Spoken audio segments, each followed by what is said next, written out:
নামারিক, শিকাতিয়া ও বারসমার লড়াই।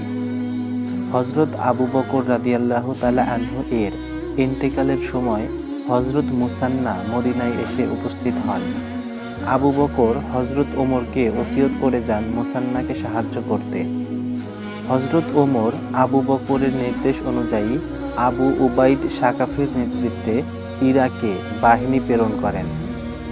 আবু উবাইদ সাকাফি গিয়ে মুসান্নার সেনাদলের সাথে মিলিত হন।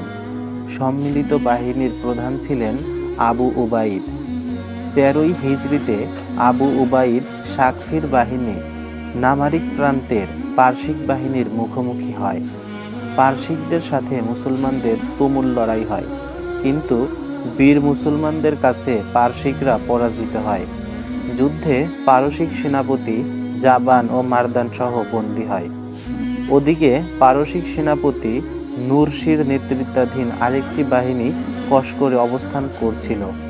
সিপাহসালার রুস্তম, জাবান ও মারদান শাহর পরাজয়ের সংবাদ পেয়ে নুরশির সাহায্যে জালিয়ানুসের নেতৃত্বে একটি বাহিনী প্রেরণ করল। নুরশির সাহায্যকারী বাহিনী তখনও পৌঁছাতে পারেনি। আবু উবাইদ সাকাফির বাহিনী শিকাতিয়ায় নুরশির বাহিনীর উপর ঝাঁপিয়ে পড়ল। মুসলমানদের আক্রমণের সম্মুখে নুরশির বাহিনী দাঁড়াতে পারল না। তারা ভয় পেয়ে ময়দান ছেড়ে পলায়ন করল। এই যুদ্ধে মুসলমানদের বিপুল পরিমাণ গনিমত হস্তগত হল। তারপর আবু উবাইদ জানতে পারলেন জালিয়ানুসের বাহিনী বারসমায় অবস্থান করছে। আবু উবাইদ বারসমায় আক্রমণ করলেন। এখানেও দুশমন শক্তি বেশি সময় দাঁড়াতে পারল না। নুরশির মতো জালিয়ানুসও জীবন বাঁচাতে পলায়ন করল। যিশোরের যুদ্ধ। লাগাতার পরাজয়ের সংবাদ যখন পারসিকদের প্রধান সিপাহসালার রুস্তমের কাছে পৌঁছতে লাগল, তখন রুস্তম ক্রোধে অগ্নিশর্মা হয়ে উঠল। সে প্রতিশোধ নেওয়ার দৃঢ় প্রত্যয় ব্যক্ত করল। এবার সে প্রসিদ্ধ, দক্ষ ও অভিজ্ঞ সেনাপতি বাহমানের নেতৃত্বে বাহিনী প্রেরণ করল। বাহমান ৮০,০০০-এর বিশাল বাহিনী ও ২০টি রণহাতি নিয়ে ফুরাতের পূর্ব তীরে নাতিফে এসে ছাউনি ফেলল। এদিকে মুসলমানরা ফুরাতের অন্য তীরে মুখোমুখি অবস্থান নিল। বাহমান মুসলমানদেরকে নদী পার হওয়া না হওয়ার ইচ্ছাধিকার দিলে সেনাপতি আবু উবাইদ সাকাফি নদী অতিক্রম করার সিদ্ধান্ত গ্রহণ করলেন। এই যুদ্ধে মুসলমানদের সংখ্যা ছিল ১০,০০০। মুসলিম বাহিনী পুরোপুরি নদী অতিক্রম করার আগেই পারসিকরা আক্রমণ করে বসল।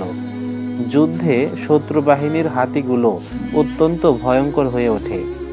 হাতিগুলোর নর্তন কর্দনে মুসলমানদের ঘোড়াগুলো ভীত হয়ে পেছনে হটতে থাকে। আবু উবাইদ সাকাফি হাতিগুলোকে হত্যা করার নির্দেশ দেন।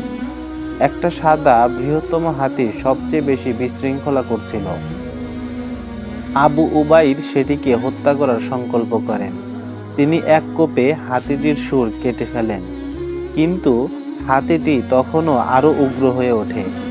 ক্ষেপে গিয়ে হাতিটি আবু উবাইদ রাদিয়াল্লাহু তাআলা আনহুকে পায়ে পিষ্ট করে ফেলে।